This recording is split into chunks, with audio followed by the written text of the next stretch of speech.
I want to talk about laughing divorce. Okay, really the comedy's built in when you go through a divorce. Okay. But these are improv rules for overcoming loneliness and shame. First of all, you don't have to be divorced to listen to this presentation. And if you're just hearing it now, I don't want you to go get divorced, okay? But these are tips that can help you with other trauma, all right? So I first need to cover the legal stuff on advice by counsel. And these are the disclosures here. First, I'm not a psychologist. I'm a comedian. We've been over that. So keep that in mind on the weight you put to what I talk about. I've only had one divorce, I'll be honest with you. Some people think I'm not qualified. However, I've been dragged back to court 4 times a year for the past 10 years and going back on the 26th of this month, so next month. So that's kind of exciting. And I know we're supposed to have some science in here. This is going to be science. I got a guy in a lab coat. That's really the best I could do for you guys. So let's get to that. I want to get into loneliness.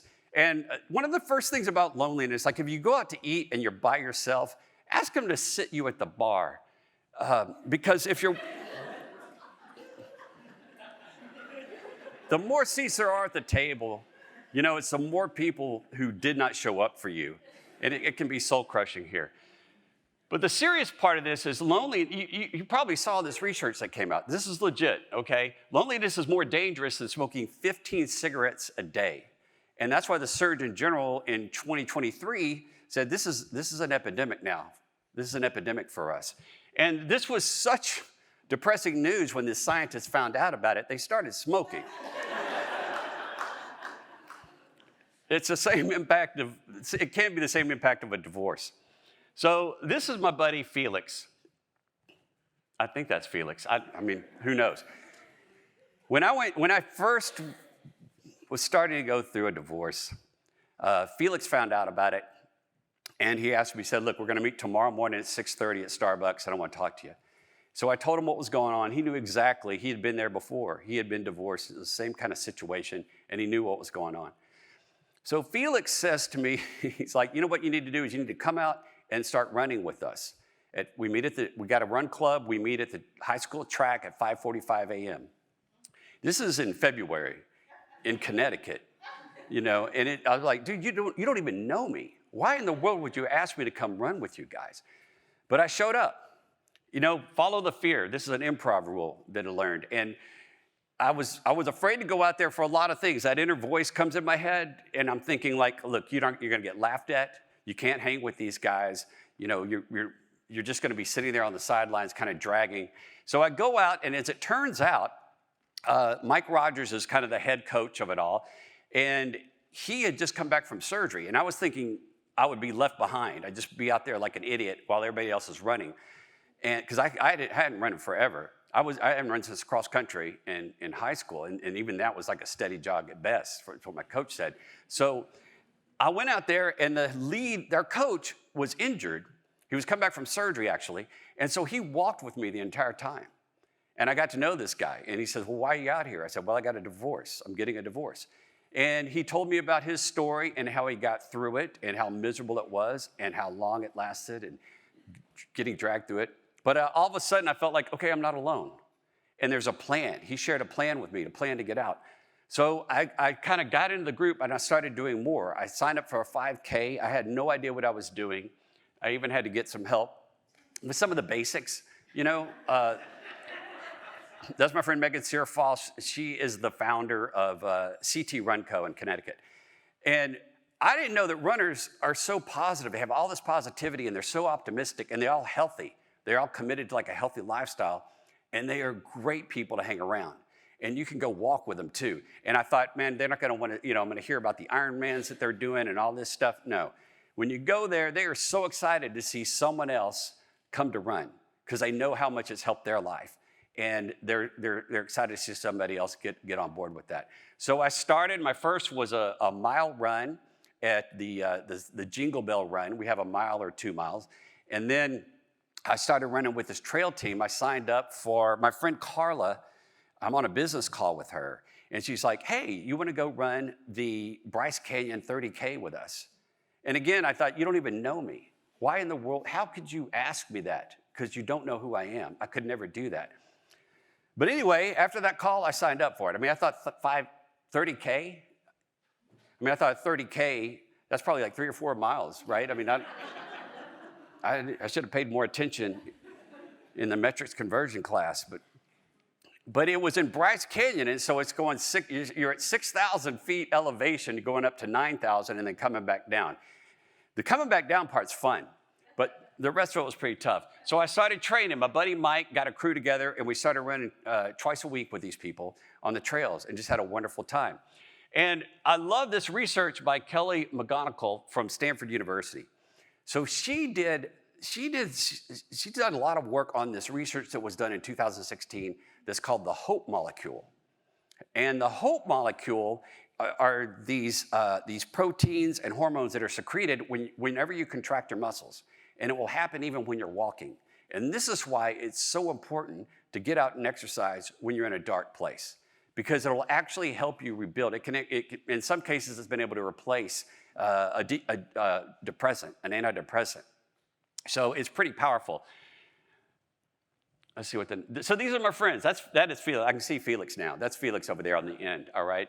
And so this is when I finished the Bryce Canyon.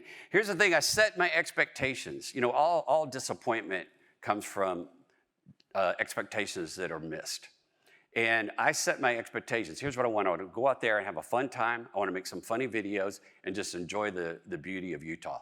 That's it. And I wanted to finish, but that's it. I didn't care what my time was, and I did that, and I just had a blast.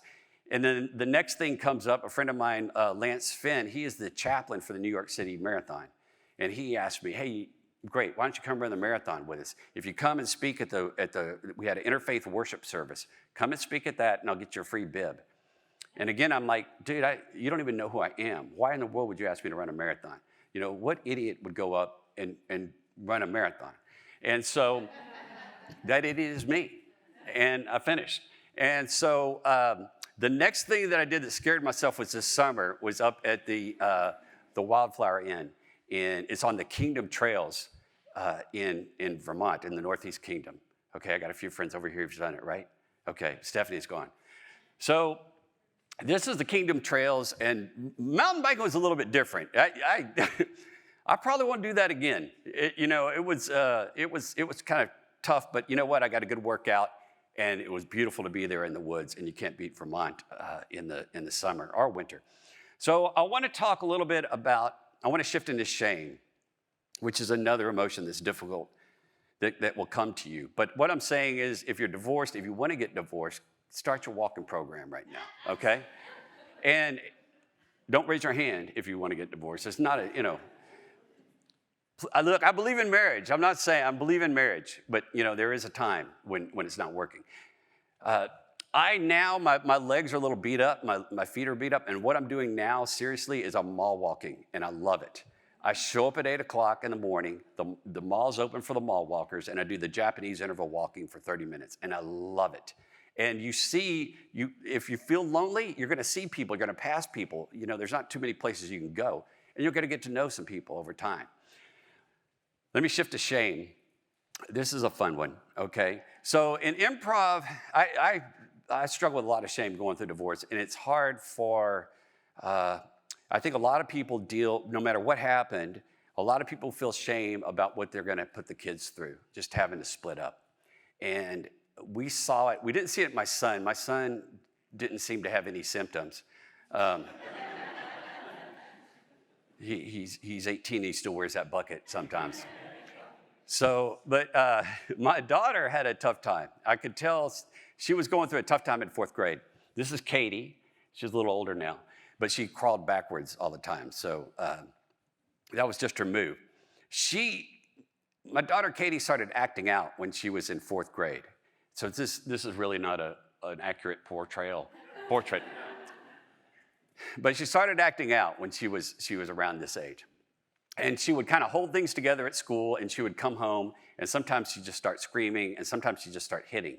And so Matthew and my ex would leave, and I'd just do the best I could. I did a terrible job of I just thought, I'm gonna just stay here and let her hit me until she runs out of steam.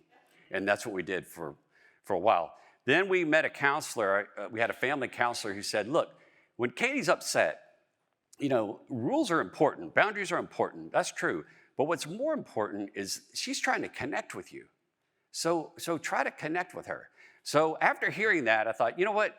From now on, I'm going to set my sole intention is going to be to make her laugh. When she starts hitting me, I'm just going to try to make her laugh. And after a couple of weeks, she started to crack and she started to laugh. And then it just changed. But what it did is it changed our relationship as well. Our relationship became about comedy and making each other laugh.